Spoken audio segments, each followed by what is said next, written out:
Company की valuation ठीक रखने के लिए अगर एम्प्लॉयज़ को 3 महीने की सैलरी ना दी जाए तो क्या ये ठीक है? यही सवाल पूछा था 19 जुलाई 2023 को 150 एम्प्लॉयज़ ने मुकुंद झा से, जो कि को फाउंडर हैं डंजो के। एंड 2 दिन बाद ही डंजो ने स्टार्ट किया थर्ड राउंड ऑफ लेऑफ्स, जहां पे 200 एम्प्लॉयज़ को निकाल दिया गया। डंजो के हालात खराब थे, ये अभी तक सिर्फ एम्प्लॉयज़ को पता था, बट डेलॉयट की ऑडिट रिपोर्ट आने के बाद अब ये चीज पब्लिक हो चुकी है। डेलॉयट, जो डंजो का ऑडिटर है, उसने फाइनेंशियल ईयर 2023 की फाइनेंशियल स्टेटमेंट्स पे कमेंट किया है कि उन्हें सिग्निफिकेंट डाउट है about Dunzo's ability to continue as a going concern. तो सबसे पहला सवाल ये है कि ये गोइंग कंसर्न क्या होता है। गोइंग कंसर्न एक फंडामेंटल अकाउंटिंग प्रिंसिपल है जहां ये अज्यूम किया जाता है कि कंपनी फोर्सिएबल फ्यूचर तक अपने ऑपरेशंस कंटिन्यू करती रहेगी। लोग आएंगे और लोग जाएंगे, but company being an artificial entity, वो अपने ऑपरेशंस ऐसे ही कंटिन्यू करती रहेगी। यानी ना ही कंपनी के हालात ऐसे हैं कि वो बंद हो जाएगी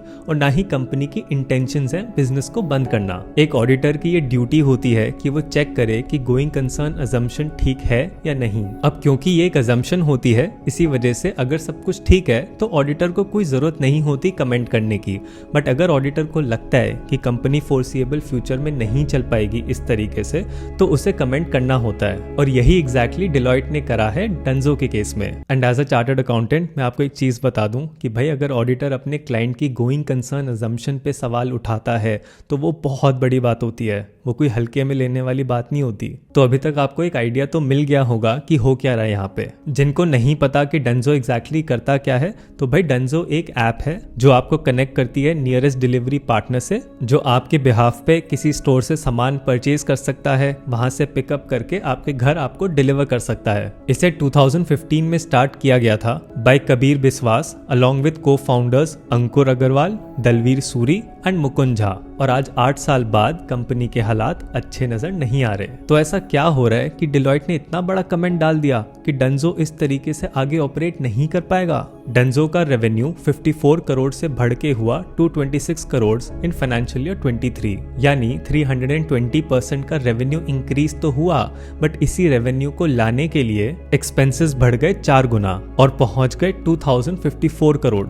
मतलब इस साल लॉस हो गया 1800 करोड़ का। एडवर्टाइजमेंट का खर्चा 64 करोड़ से बढ़ के हुआ 310 करोड़, और इसका मेन रीजन था आईपीएल में एडवर्टाइजमेंट्स करने का। तो वहां पे खर्चा तो हुआ बट रेवेन्यू उस हिसाब से नहीं बढ़ा। और सबसे खतरनाक बात कि कंपनी की नेटवर्थ अब नेगेटिव में जा चुकी है, यानी कंपनी की लायबिलिटीज कंपनी के एसेट से ज्यादा हैं। यानी अगर आज डंजो बैंकरप्सी में जाती है तो उसके पास इतने एसेट्स नहीं है कि उन सबको बेच के सारी लायबिलिटीज को पे ऑफ किया जा सके। और ये बैलेंस शीट में जो आप चीजें देखते हो, ये एक्चुअली कॉन्सिक्वेंस होता है कि क्या चल रहा है उसके पीछे।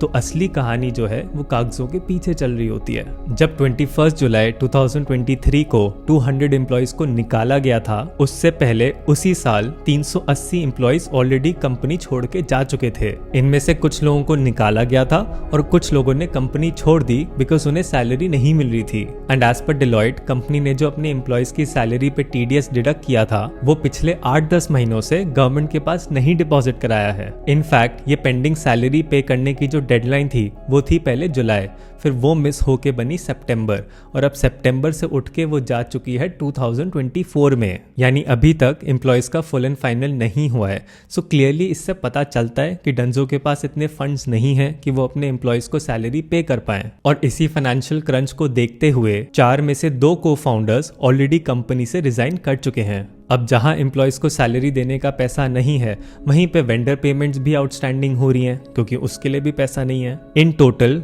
11 करोड़ 40 लाख का आउटस्टैंडिंग बैलेंस है जो कंपनी ने नहीं क्लियर किया है अभी तक। और इन सब वेंडर्स से लीगल नोटिस आ चुका है डंजो को। एंड ऐसा नहीं है that this is the first time Deloitte ने कंसर्न्स रेज करे हैं about going concern. Financial year 2022 में भी ऑडिटर के सेम कंसर्न थे, बट इस साल वो कहीं ज्यादा बढ़ चुके हैं। पता है, डंजो की ये सारी प्रॉब्लम्स का एक रीजन कंपटीशन भी है। इस क्विक कॉमर्स स्पेस में डंजो के कंपटीशन में स्विगी का इंस्टामार्ट, जोमैटो का ब्लिंकिट, टाटा का BigBasket and Y Combinator backed Zepto भी है। इस high cash burn quick commerce में इंस्टामार्ट, ब्लिंकिट दोनों ने काफी कैश बर्न किया है, but they have a core business जो उनका फूड डिलीवरी सिस्टम है, जो कि ह्यूज हिट है एंड अब धीरे धीरे वो प्रॉफिट की तरफ भी जा रहे हैं। सो ये कंपनीज अफोर्ड कर सकती हैं to burn cash for a long time, but Dunzo के साथ ऐसा नहीं है। और वहीं जेप्टो ने ऑलमोस्ट 2 सालों में उतना पैसा रेज कर लिया जितना डंजो ने 9 साल में किया। तो ऐसे में सिर्फ डिलॉयट की स्टेटमेंट ही डाउट रेज नहीं करती गोइंग कंसर्न पे,